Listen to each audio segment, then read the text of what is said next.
طيب دكتور، ممكن تتكلم عن وش سبب الخراج تحت التلبيسة؟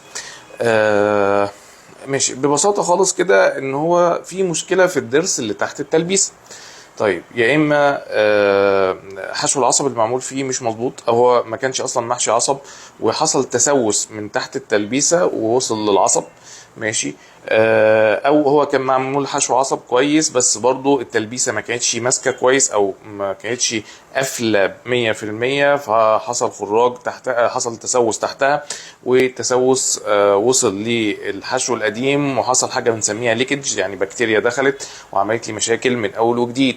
الفكرة كلها ان حصل مشكلة في عصب الضرس حتى، او في الحشو القديم بتاع عصب الضرس اللي موجود تحت التلبيسة، والمشكلة دي وصلت للأنسجة المحيطة بالضرس او اللي تحت الضرس وعملت لي خراج او عملت لي كيس.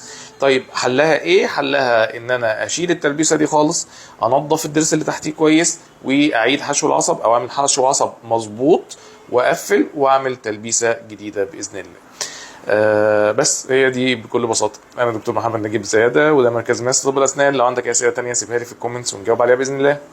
سلام.